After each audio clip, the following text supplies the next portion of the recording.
Hello, everyone, and welcome to another episode of Secrets for an Inspirational Life.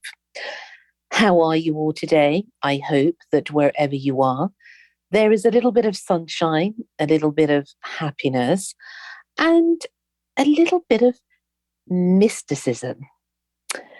Because life is a rather mystical experience. Sometimes we forget that we are actually miraculous beings. Here we are on this planet. Most of the time, we forget why we're here, but there is a greater reason for why we are here. And I think our life journey is in discovering that purpose of being here on this planet. And we can meet all sorts of people along the way. And what I find absolutely beautiful is that every new person has something wonderful to share. We may not know it at first, but I think with an open heart and with open arms, we can all take that chance to get to know people, because there is so much to people that we are sometimes afraid to know. But our gut feeling, if that's what you want to call it, or whether it's our heart or soul, always knows when we have met somebody that seems to be on the same vibration as us. Now, I am absolutely delighted to welcome my guest tonight, who is the very lovely Nicholas Storey. Nicholas previously had a career in law as a lawyer in London, both in the government legal service and in private practice, before he moved to Brazil in 2006. It is here he wrote features on a range of subjects, from loving cups to the Aston Martin connection, to James Bond, to Beau Brummell's Fall from Grace, and Britannia as a national icon, and for the field and history. Today, he has actually to date published several books on menswear and British adventurers. Nicholas also runs the amusing and informative blog, The Naked Ape Gets Dressed. More about that later. And today, he's going to share his wonderful journey with us. Welcome, dear Nicholas. Thank you very much. Actually, when you were introducing it, I did think of something apart from what I mentioned earlier about the way to start. And it derives from an afternoon after my then wife and I had moved to Brazil, and we were living on the seafront in I suppose, a fishing village, although it's much more than a village. I mean, it extends over the same area probably as Greater London, although not as densely built and populated, obviously. And we were living there quite quietly. I was writing. I think she was doing some writing as well. And then one afternoon, I was aware of some clapping at the front, just in front of our railings, which are quite high. And so I went out, and there was an elderly couple there, not in the best of health, I would imagine. And one of them asked me whether I could spare some money, a small amount of money. I can't remember why they said they wanted it, but they obviously were in some kind of need. And I didn't have anything on me at that time.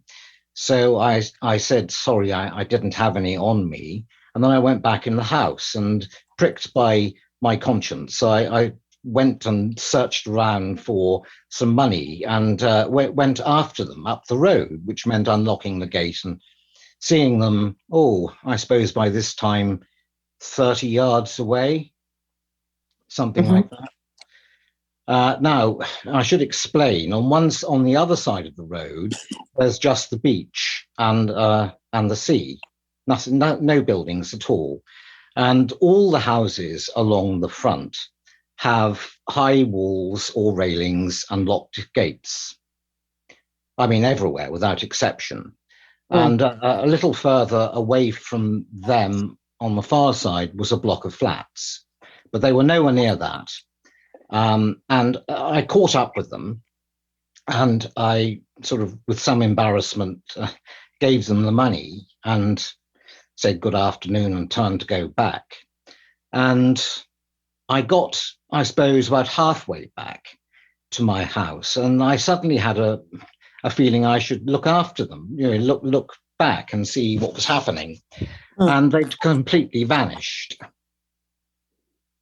Oh. Yes, and there was nowhere for them to go. They couldn't have crossed the road onto the beach because they would have been visible.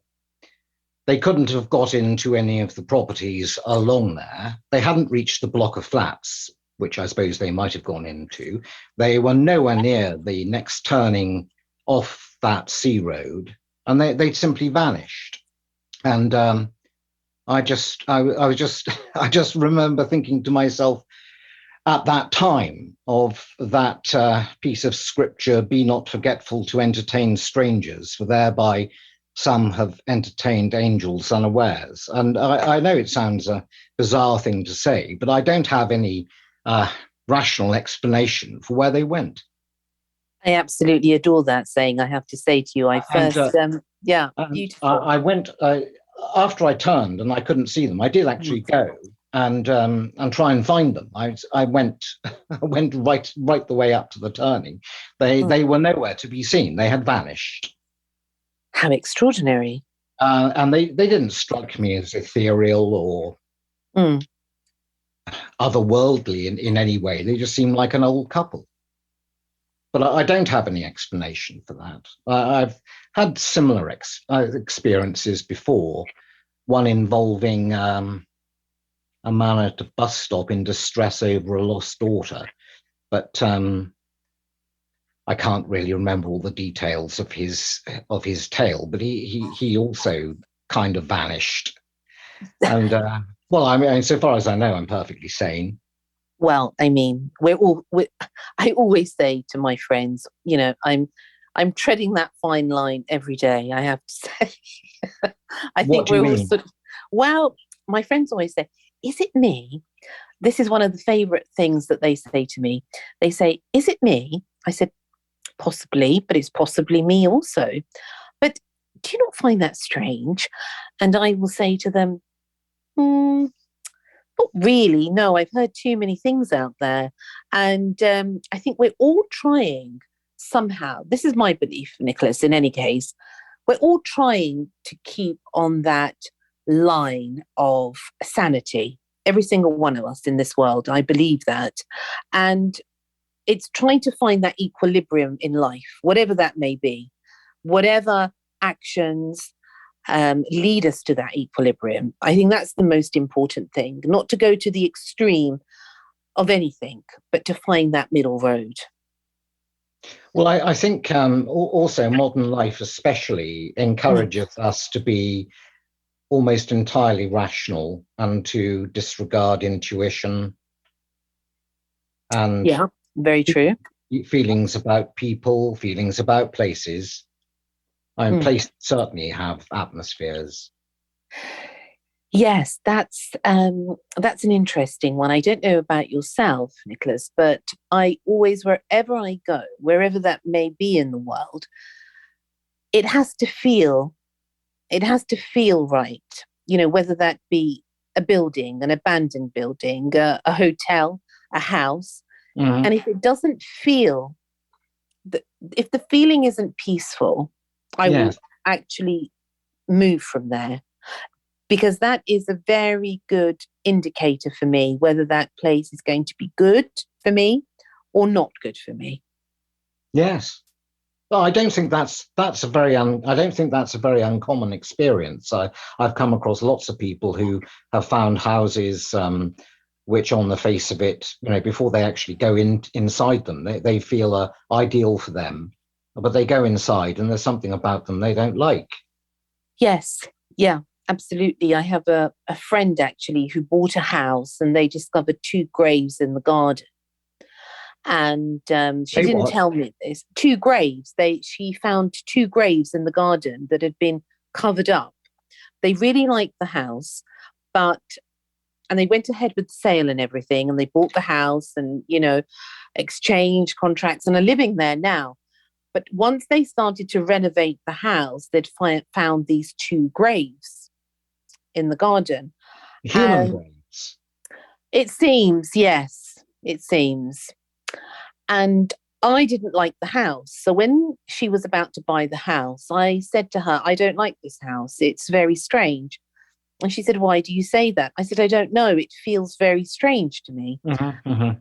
And and she didn't tell me about these graves, Nicholas, until literally a year later, because her children had been having nightmares and all sorts of things. And she actually said that they'd had visitations in the night and in the day that children were seeing. And unfortunately, they are going to have to move now because none of them can settle in that house. Is it somewhere in the countryside? Yes. I mean, there are some houses, that do have graves in the garden. I have come across that. Yeah, yeah, yeah. They didn't know, you see, until they sort of started doing their garden, and then they discovered it, and it was a whole big palaver about it. But the children were very sensitive to it because I believe the children are extremely sensitive to things like that in any case. And somehow, as we get older, some people sort of grow out of that in a way. Some people retain that gift, so to speak, but a lot of people either shut it out or are told it's nonsense. And then that can cause in itself a huge amount of issues, I think, when we deny that gift. Yes, no, I think you're right. I think, and again, there's encouragement in the modern world to not to believe in the supernatural in inverted commas. I mean, is there anything supernatural? One argument is that if something happens, then it's not supernatural; it's natural. Mm. Do you see what I mean? Yeah, yeah. Just because it doesn't seem very logical, it doesn't. We can't explain it by means of logical rationality. It doesn't mean to say it's supernatural. It's just an emanation of something which we're normally insensitive to, insensible to. Yes, I mean, there is that way of looking at it, but there is also, I suppose, that on a daily, as you quite rightly put it, in the modern world, in inverted commas, people are not encouraged to actually delve into that part of themselves. Because I think if we were to go deeper within ourselves, then we would discover far greater things than we could ever imagine. I'm sure. Mm, I did definitely. have another strange experience, actually, when my last wife and I were living in Beckton in Docklands, Mm-hmm. which it was a new house. I think she had bought that house quite some time ago when it was new, and it was 3 stories, townhouse, not much garden, just a yard at the back with an access road leading onto an access road. Mm-hmm. But it was 3 stories high. And one morning I went out. I think I was taking rubbish out quite early in the morning. And as I was coming back towards the house, I looked up, and in the middle window, that's on the first floor, I'm absolutely sure I saw my wife looking out at me, and she didn't make any acknowledgement of me, but she was certainly standing in the window. I mean, so far as I could tell, she was certainly standing in the window. Yeah. I was 20 feet away. And so I went back in the house and went upstairs, and I went into the room where I thought I'd seen her, and she wasn't there. So I went back up onto the next floor, the second floor, and there she was washing her hair in the bathroom. And I said, well, I thought I saw you in the middle window downstairs. And she said, well, no, you can see I'm washing my hair. Now, how does one explain that? That's a very strange phenomenon because I have a friend who had exactly the same experience where her little daughter was running around in their house. They lived in Spain, and she was running around the house and screaming her mum's name. But actually, the husband was in the bedroom of the daughter and reading her a story. Mm-hmm, mm-hmm.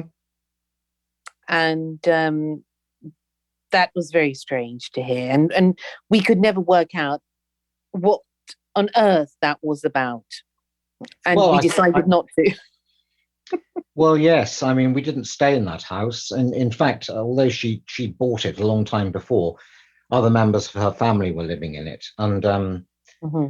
they'd all had strange experiences, and we felt very uncomfortable there, and so we got rid of it in the end, not long after that.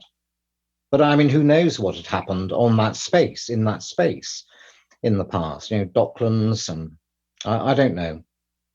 It's true. You know, my grandfather, he always used to say that when people in the olden days used to want to build houses, for example, Yeah, they would actually ask permission from the keeper of that land. yeah, And whatever they had dreamt that night, or whatever sign had appeared overnight, would give them the either the permission to build on there or not to build on there. And he said that it was a very important thing to do because one doesn't know where you're building, who owns the land on, you know, in on what realm, in what capacity, and you yes. could actually be disturbing whatever is living there at that time, seen or unseen, I suppose. Well, the Overlook Hotel in The Shining. I didn't watch that. Well, it was supposed to have been built. I think there was some truth behind the story. It was supposed to have been built on Mhm. an Indian reservation cemetery. Oh, okay. But no, I understand what you're saying. When you say the keepers of the land, you mean the spiritual. Yes, Yeah, yes, yes, yeah, yeah, yeah. There's a lot to be said for that, and it's something I think that even as a child that I heard stories from family members and things that you have to be careful and you have to respect nature. You have to respect whatever is there in the vicinity because we're not the only we're human beings, but we're not the only living beings in that area, whether that be, as I said, whether that be animals or the nature or whatever there is there. Once we tune into that more, into our environment, I think our life certainly can become much easier because we can avoid a lot of things that people will put down to, oh, that's just nonsense, old wives' tales. But actually, it's not. It is actually living with nature, living with the spirits of that land. Also, yes, yes. Well, here's another example, and this is quite striking, not least because of the nature of the people who told the story. And mm-hmm. my father and I, when I was small, used to go to St. Ewan Church, which is a small country church a couple of miles out of town. And we went there because it was quiet and unpleasant. And I think my father might have fallen out with the vicar in the town. Oh, okay. Anyway, he spoke to two of the rectors, the successive rectors of that place. He knew them very well.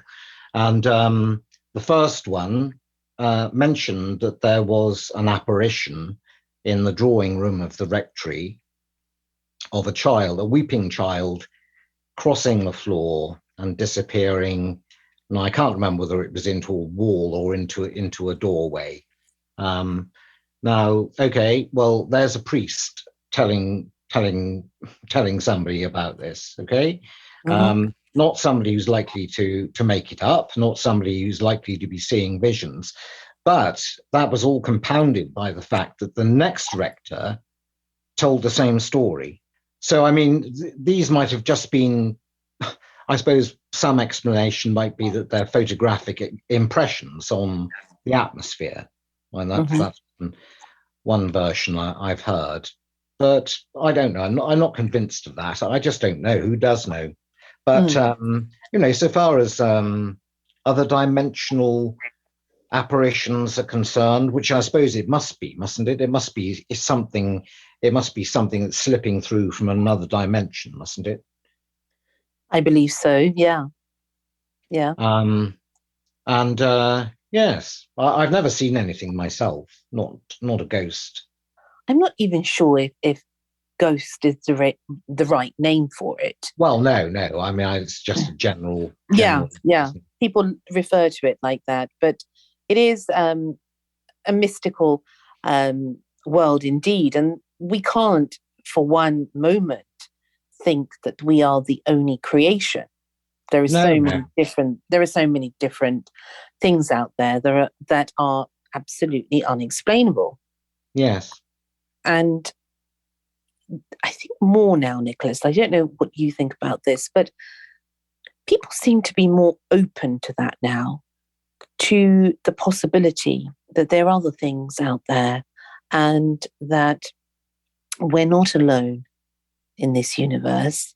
There are so many other things. And the more people are sort of going into themselves and trying to find out about themselves, that's what I've found with people. Certainly in the past few years, people are trying to find out and to work out about life and who they are and what are they doing here. The question then becomes sort of more important to people as what actually is out there? It's not just us. It must be more than us. Yes, well, I think people are, particularly in the the Western world, thinking more along these lines, and partly that's possibly because of the diminished hold of regulated religion. Christianity, for example, especially, has lost its didactic grip on people, and they don't just go to church and recite prayers and sing hymns and think that's that, do they? It seems not. Yes. Well, they don't go at all. Often, most people don't go, and therefore, I suppose there's still a need to have a spiritual search, and maybe the way people are going now is a more genuine search because they are thinking for themselves and observing things for themselves and assessing them for themselves rather than listening to strictly orthodox teachings about, dying and going to heaven, for example.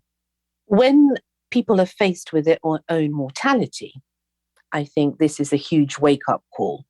When there is the threat of illness or death, yes. Mm-hmm. That is the biggest sort of shake-up. And I think that's the biggest shake-up that the planet has had, in that people are fearing death. But, as all the wise sages say, Nicholas, it is to remember death every day so that we know how to live.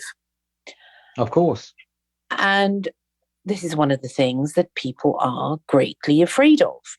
But I have known so many people recently that have just abandoned their lives. And a couple of people I know have sold everything and bought a camper van and are now traveling either around Europe or have gone to America, actually. And they say, this is the best thing that could have happened, is that... The camper van, that was on a podcast, wasn't it? Yes, but I know a couple. I listened to that. I listened to that one too. Oh, did you? Yes, I did. Yes, I sort of dipped into the one I listened all the way through was the Chalk Hill one, but I did dip into some of the others because I just wanted to know how you wanted it to go, I suppose. Yeah, the gist of it. Well, there isn't really a gist of it because everyone is so unique. But yes, and I have friends that have gone to America that have traveled all around Europe and they were stuck in Turkey and all sorts of things. But people have started to actually question their life. And I actually think that's a fantastic thing. In a way, I suppose people are growing up and not relying so much on other people and what other people are saying to them, but are actually trying to find the answers themselves. I think there's more time now. People have more spare time than they did, well, say 100 years ago. Mm, mm. They have more spare time to think. And with the thinking comes a reassessment of what they're doing, where they're going, and what's in it, what's in it for them in their current lifestyle. Mm, mm, mm. Well, there is more time, but also when you talk to people, a lot of people are busy being busy. Exactly. Yes. Yes. Well, I mean that's. I suppose that's really what I meant. That so Mm. long as people are busy being busy, they don't take the time, don't use the time to reassess their lives and where they're going and what they really want to do, and Yes, reflect on the fact that it's not a dress rehearsal. Oh, that's a bit of a cliche, I know, but it's certainly true. it's If you're true. going to do it now. Yes. If you're going to do it now. I mean, Well, yes. it's the only moment we have in any case. Well, it is. Yes, we don't. We have yesterday in as a memory, but we don't have tomorrow until it becomes our present moment. Absolutely the truth. And we forget. I had a friend and he owned a business and this was a few years ago, and he said, Mimi, I have a 5-year plan. I said, okay. Yes, I have a 5-year business plan. And I said, okay. And he said, well, don't you think that's fantastic that I have this plan? I said, not really. No, actually, I don't. And he was really annoyed with me, Nicholas. And I said, no, I don't think. Actually, I think it's rather rubbish. How can you say that?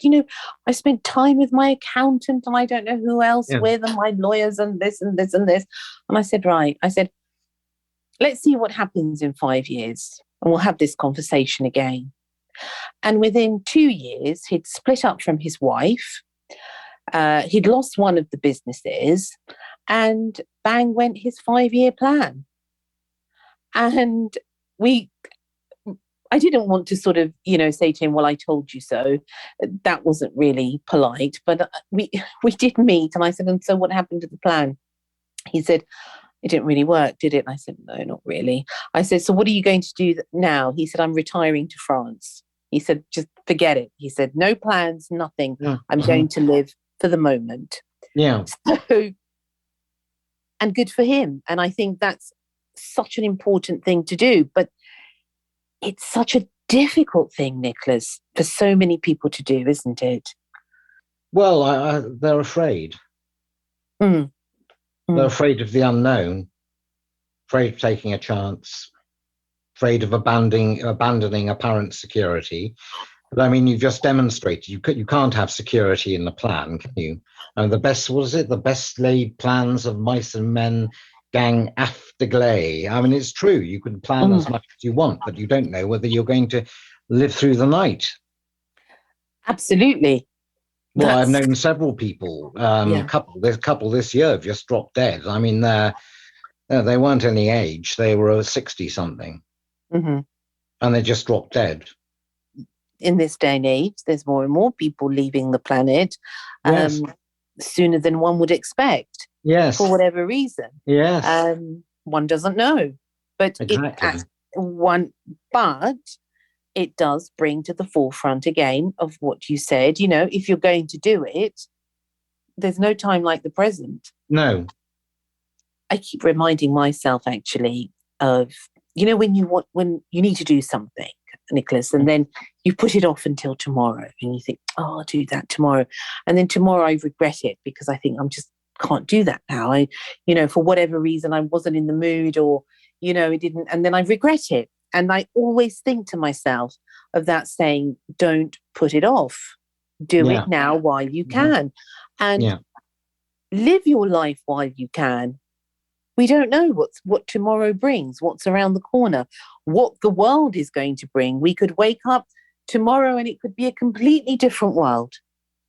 Well, it could just be blown up, couldn't it, at the moment? Yes. Absolutely.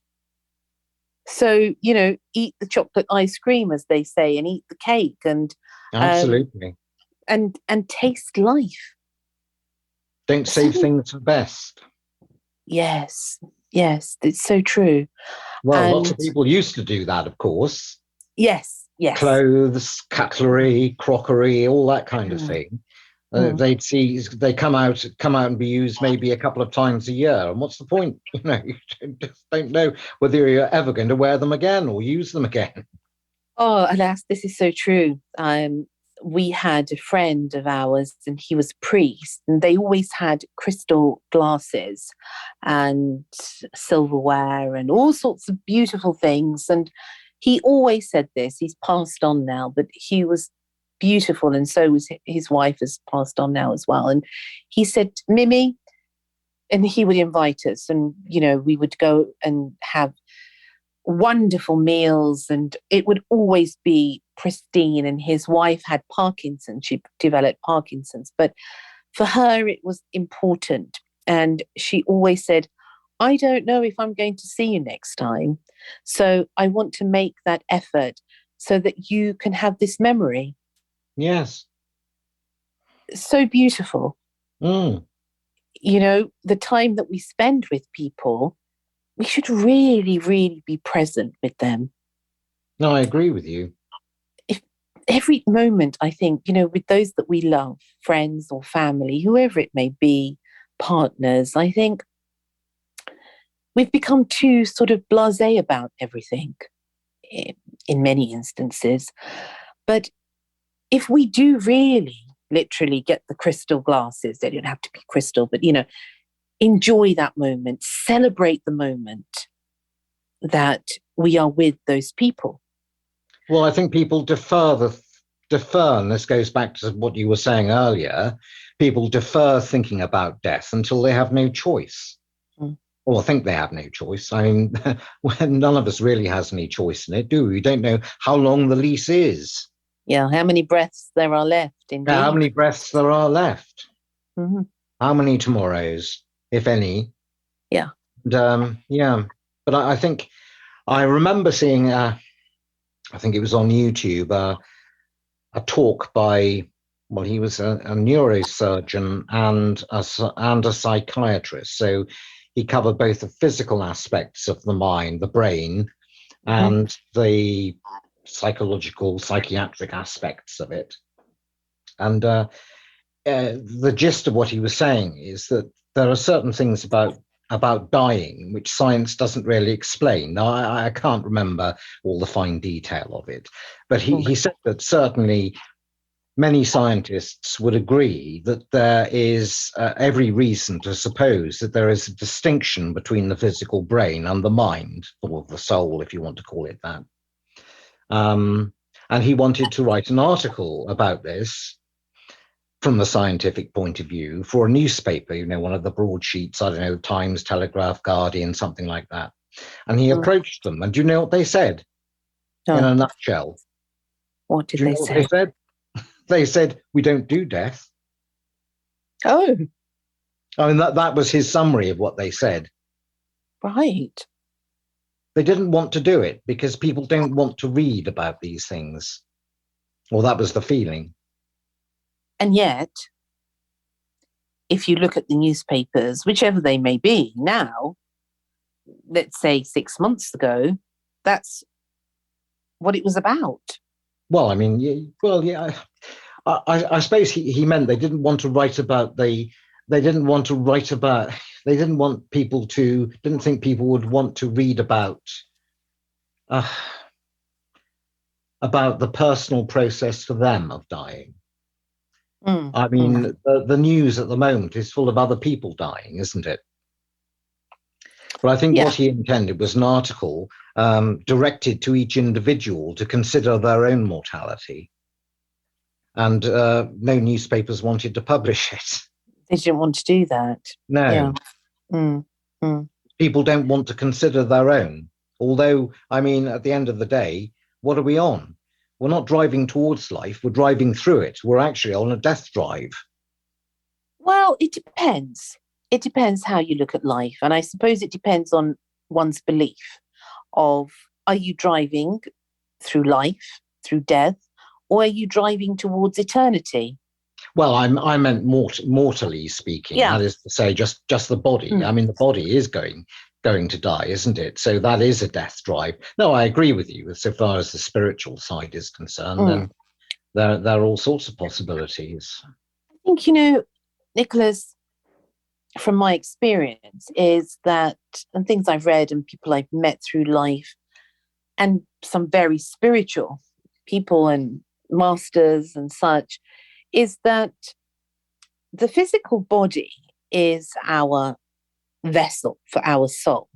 And what's important that I've seen in my own life is that if your spirit, your soul, whatever you want to call it, is healthy, then really the body follows suit. Because I think that our soul has so many different dimensions to it, but it's about really strengthening the soul, because you can be strong as an ox, but your mind, your persona could be totally unbalanced. Yes. No, I'm sure there's a link. I'm sure I agree. And incidentally, I've just been reminded of something else that a scientist friend, he was a doctor of chemistry, actually, and he came to visit us in Brazil, and he spent a whole afternoon explaining to me that there is actually evidence of a fourth dimension. I mean, scientific evidence of it. And apparently it's because there is a subatomic particle. I can't remember all the technical terms. There's a subatomic particle which, to have any explanation at all, must exist in two places at exactly the same moment. And he said that is evidence of a fourth dimension, because it can't really happen in three dimensions. Yes, I've heard people speak about this, and also the possibility that, have you heard about this, Nicholas, that when the spiritual body overtakes the physical body, when it has reached a level of spirituality, whatever you want to call it, it can actually be in 40,000 places at once, at the same time. Because I wonder whether that would explain you seeing your wife in that place, or my friend with her daughter, or some people can swear that they've seen somebody on the other side of the world when they've been sitting at home. Yes. So it's a very, very fascinating subject. Well, there must be ultimately some explanation for it, even if we can't see it, even if we can't grasp it as such. Yeah. One of the most fascinating things I find is when you think of somebody, and you might not have thought of them for a very long time, and they suddenly call you, or you suddenly see them. Yes. And you think, my goodness, there is a heart-to-heart connection that can't be explained. No, I'm sure that's right. Certainly, I think when people are in love or love each other, have some certainly the beginning of a romantic attachment, for the want of a better phrase. I think once that bond is built, when that bond is building, then there is a kind of telepathic communication. I agree. Well, I'm sure, for example, my daughter and I often say something and we just or dream something, and we both have the same dream, for example, or a very similar dream. And things like that, which don't have any logical explanation, do they? No, not at all. But they are certainly, quite if wonderful. you think of somebody and then they suddenly call you, I mean, Mm. okay, it's coincidence, but I mean, a coincidence is just a coinciding of events, isn't it? Yes. So Yes. everybody talks about a coincidence as though it's something amazing, but it's not necessarily. It might have an explanation on a spiritual plane, a mental plane, a mindful plane, an There energy is. Yeah. we can't actually see. And once again, I don't think modern life encourages that kind of communication because, after all, they don't want it to challenge WhatsApp, do they? Or Zoom.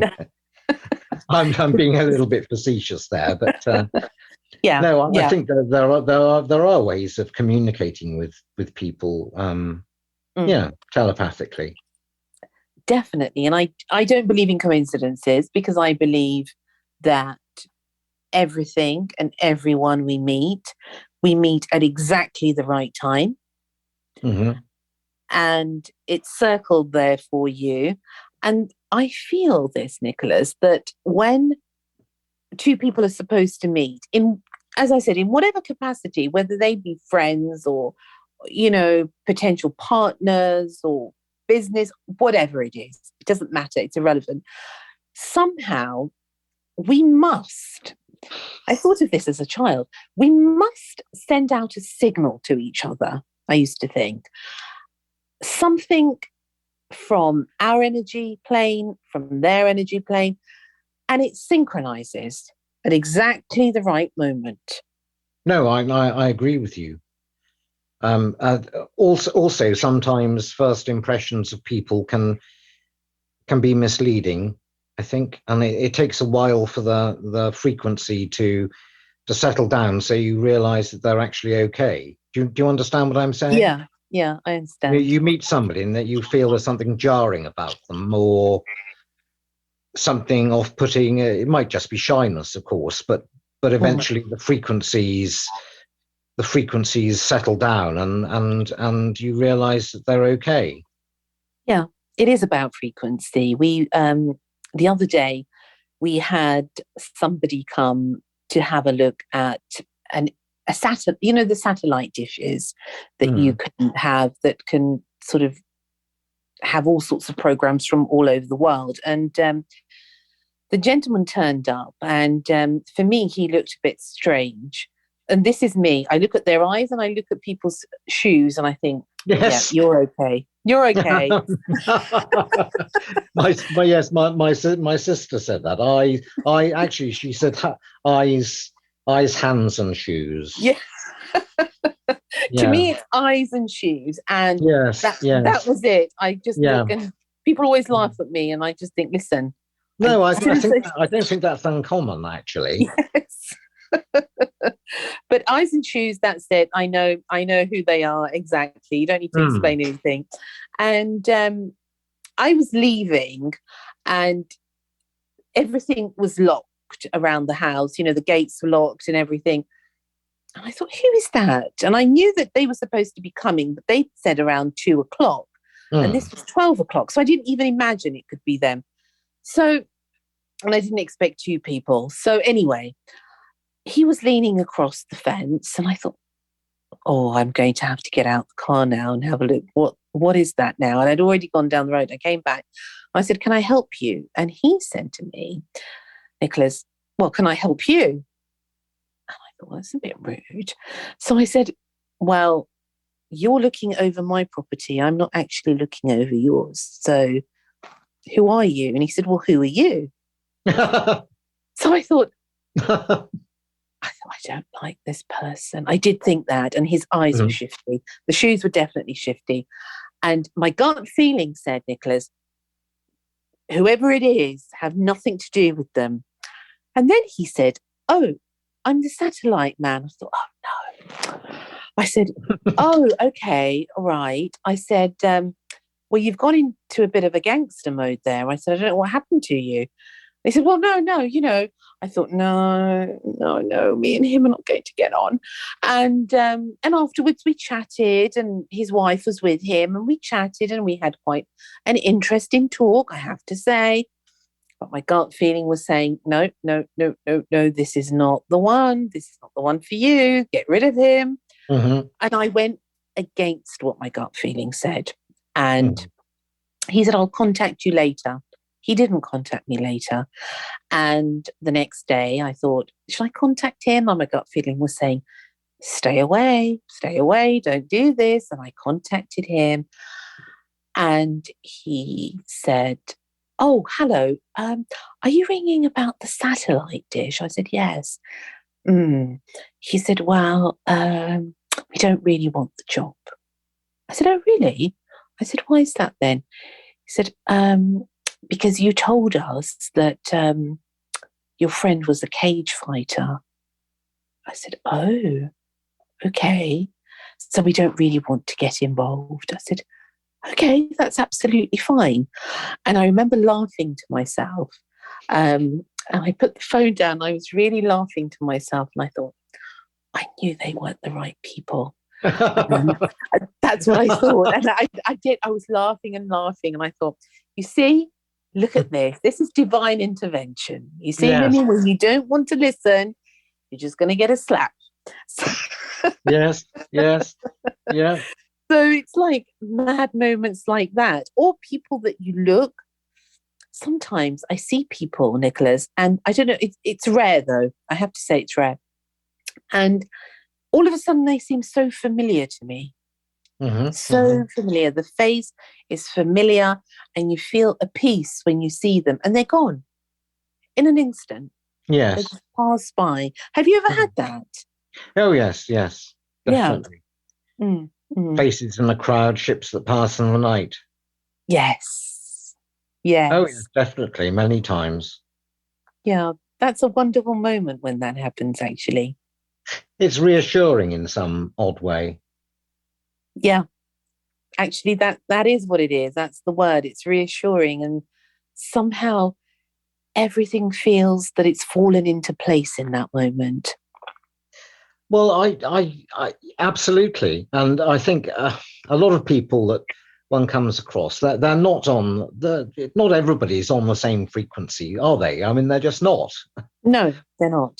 I mean, you gave an example then with the satellite man. Maybe Yes. it's you wouldn't perhaps expect him to be on the same frequency.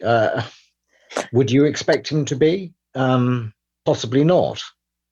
Well, I was quite open to the whole thing, but my gut feeling was so strong. And what he was talking about, he was very knowledgeable, though, Nicholas, about things. You know, he was quite awake. He was a very awake person, but still, I had this niggle in his eyes that said, this could be trouble. This could be Hmm. trouble. I don't know why, Hmm. but it could be trouble. And every time I don't listen to that, absolutely 100%, I make a mistake. Yes. So we do know, we instinctively know. Oh, we do. Intuition. Yes. Yeah, we No, it's do. underestimated. I have absolutely no doubt about that. Mm, mm, mm. And Instinctively. premonition too, to some extent. Well, Premonition. yes. Yeah, yeah. Although I suppose that slightly contradicts whether we have the next moment, doesn't it? But obviously, maybe there is some plan, and we do know we're going to have that moment, and have some insight into what is going to happen. That certainly happened to me. Is it like a deja vu? Well, of course, that's got some complicated Mm. uh, explanation about the electrical signals in the brain, but yes, it's a bit like that, I suppose. Not That's a not tricky not one. not quite, because deja vu is thinking that you've done it before. What I'm talking about is a feeling of near certainty that a certain outcome will arise from um, a future event. Yes, yes, I understand. Because sometimes I wonder about this. I'm rather convinced, not 100%, but I'm rather convinced that before we arrive here on this planet, we're giving a book of our life. And those moments that you speak about now, Nicholas, are they the recollection of what our destiny is, if one believes in such things? Well, it's certainly possible. I mean, I I tell people, and they give me a very strange look when I say it. I mean, I can't say whether it's a pre-birth memory, but I certainly have. I have a recollection of my gathering awareness and consciousness Mm. at the beginning of my life. Do you have an understanding of what I mean? Yes, I A gathering understand it, but awareness of, on another sort of level, what you're saying. well, I don't know how to explain it. I mean, it might simply be a dream, a childhood dream.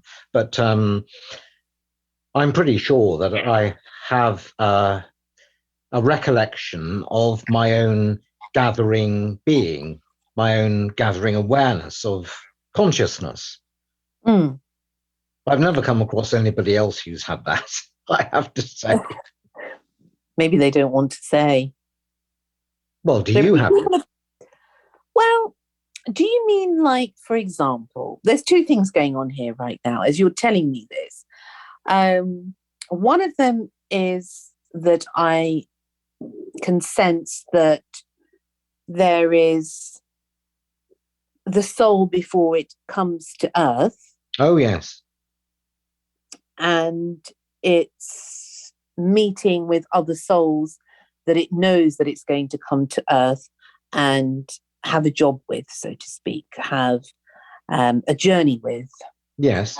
There is that I sense from this, and that indeed we recognize those people that are going to have a profound place in our life also.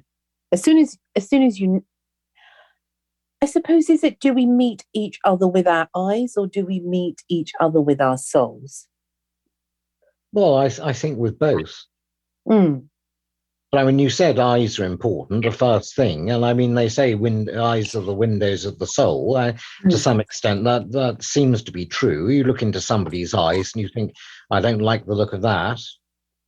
Or you look Yes. at somebody and you think how kind they are. I mean, you could be mistaken in each case, of course, but more often than not, I don't think the eyes very often let us down in an assessment.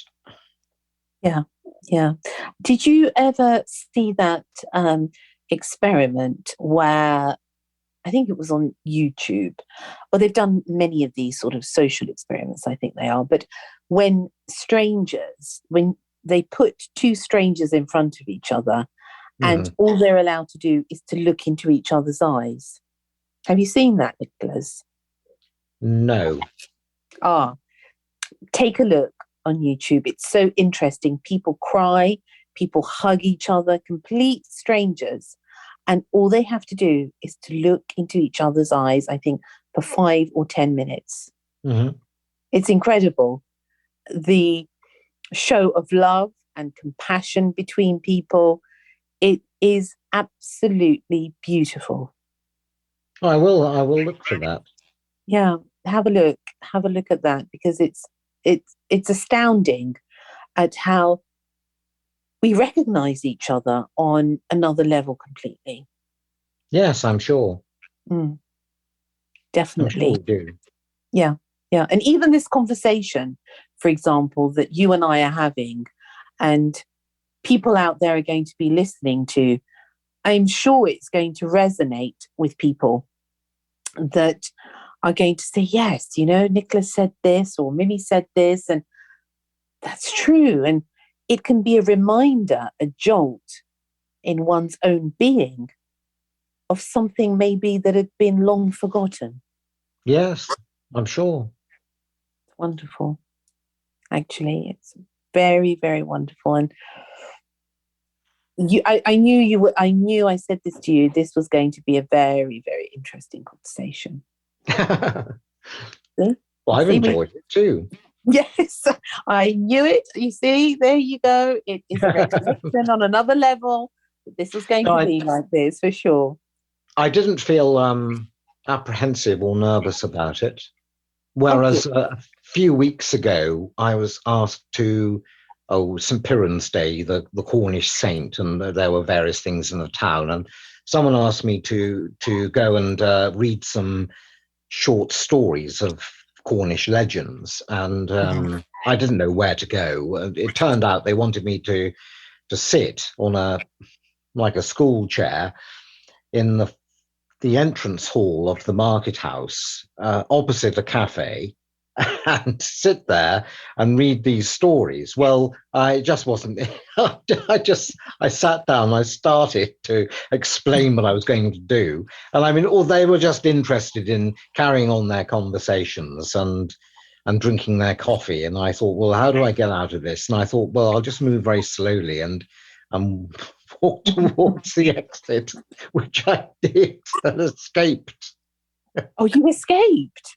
I escaped. I mean, it was pointless. There was so much din, and yeah, it just wasn't going to work. And I didn't. There was no point. The people would have thought, who's that fellow over there talking to himself? Yes. Where's that nice guitarist gone? He was sitting there just now. Oh. So yes, no, I was actually, and maybe the frame of mind that I brought to that contributed to the outcome, because I suppose if I persisted, I might have got somewhere, but I don't think I would actually. But I did approach it with a rather negative, apprehensive frame of mind, which I didn't have for this. Oh, well, I'm very glad to hear that. That's rather wonderful. Thank you. That is a lovely compliment, I have to say. Well, it's been wonderful talking to you. You're very charming. Yes, likewise. But I have to say, before you go, Nicholas, I want the listeners to know about your books that you have. Yes, tell us a little bit before you go about the books that you've written and what they're about and where can people find them. Okay, well, it was just before we moved to Brazil, and we were living in London, and I was sitting at my computer I like making lists, and I was making a list of things I wanted to buy, like replacement clothing and stuff like that. And it was growing and growing. And every now and again I'd sit down, and it was a kind of fantasy list, really, of all sorts of things. And one day, thinking that I was working, my wife walked behind me and glanced at the screen and saw what I was doing, and sarcastically said, you should publish that. And I thought, there's a thought. And so I did. I started writing my first book, which ended up being called History of Men's Fashion: What the Well-Dressed Man is Wearing. I think the subtitle really gives away more than the main title, what it's about. It's a kind of humorous take on traditional clothing, I suppose. Anyway, I wrote something out and made a submission for an agent, looked up agents, found Andrew Loney, who is an amazing agent, actually. And I sent the submission to him and really forgot about it, although not for long, because within about a day, he rang me up and was enthusing about it and said he'd be delighted to represent me and would I come in and sign a contract. And so I did. And I had to finish the book then, which I did in Brazil. And he fairly soon sold it to Pen and Sword Books. But they're a history publisher, and so they gave it the history title, which I've always been rather unhappy about, because it doesn't really represent what's in it. And the first one's about clothing, I suppose, mainly. The second one is, well, it's a miscellany. History of men's accessories. I mean, it's got some very strange chapters in it, and the last one is Thoughts of Home from Rio de Janeiro. Okay. I don't know how the publisher accepted that as the final chapter, but there you go. And as a result of that book, the Field was sent a review copy, but instead of reviewing it, the commissioning editor rang me up and asked me whether I would like to write a feature on I think it was on colognes and men's colognes and grooming. So I did that, and they kept with me, and every now and again I gave them something for a few years actually, until the commissioning editor changed, and sadly it ended. But Oh. I enjoyed all that. And then the next one is called History of Men's Etiquette. Well, I mean, it's not really about etiquette at all. It's more really of what is it? It's a guidebook to places and events, really, more than anything else. Mm-hmm. After I finished that trilogy, I suppose you can call them that, I thought, well, I'll write a book about lesser known great British adventurers. And so they said, the publisher agreed to that. And I scoured various sources and came up with people like Sir James Brooke, who was the White Raja of Sarawak, which is quite a story. Mary Seacole, who was a contemporary of Florence Nightingale's and of Nurse. Thomas Lipton, the tea merchant. Yes, yes. And his life. Emily Hobhouse, who did battle with Lord Kitchener over his concentration camps in South Africa. And various other people. Sir Francis Chichester and his circumnavigation. And, then I stopped writing books and carried on with my features, the magazines. And then I started doing editing and assessing of manuscripts. But my books, Pen and Sword is the publisher. Mm-hmm. And, they're available just about any outlet, Amazon, Waterstones, all the usual places. So people can go and have a look, and they're available to buy. And are they on Kindle as well? I think they're almost all on Kindle now. I think they are on Kindle now. Yes, they are as well. And what about The Naked Ape Gets Dressed? Tell us about that. Well, what the is title. That? Well, the title. Yes. The title derived from Desmond Morris and his Naked Ape. The Naked Ape about human beings. Yes. And then I had just written about the book about clothing, and so I thought, well, let's make this Naked Ape get dressed. And it wasn't intended to be, and it isn't a blog about clothing. In fact, hardly at all about clothing. About all kinds of things, about the lost tobacconists of London, memories of childhood. I'm just trying to think what else is in there. Various style icons from stage and screen. Just an eclectic mix of whatever I happen to be interested in at the time. And there's one on a fantasy of buying a particular house on the lagoon in Saquarema where we lived. And we were going to call it Le Coin Perdu, but it never came off, and so it just remained a bit of a fantasy. But it was nice writing about it. And there's another one about the Lost Martini.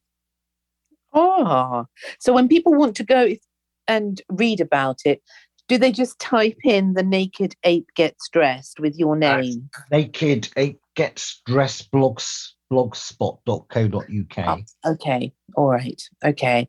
And what about a website? Do you have a website or? No, I don't. Okay. So people can just go there and have a look at all the things, and then have a look at all your books on the various sort of selling platforms. Yes, indeed. Yeah. Wonderful. Wonderful. It's been an absolute pleasure, Nicholas. Oh, pleasure talking to you. Please come again. Please come again. All right. Well, thank you for having me. It's wonderful to have you here and to share all your wonderful, wonderful wise words. Well, that's very kind of you. Oh, I wish you all the very best, Nicholas. And as I said, please do come again. Take care. Right. Okay, bye-bye. Bye now. Bye. Bye. Nicholas Storey. Amazing, really, what people share and what knowledge they have. Thank you so much for joining me, and I wish you beautiful moments always. Until next time, look after yourselves and lots of love. Thank you for listening to Secrets for an Inspirational Life, brought to you by your host, Mimi Novic. Please remember to subscribe to the podcast, and see you in the next episode. For more information about Mimi Novic and her books, music, and inspirational work, take a look at her website, www.miminovic.co.uk.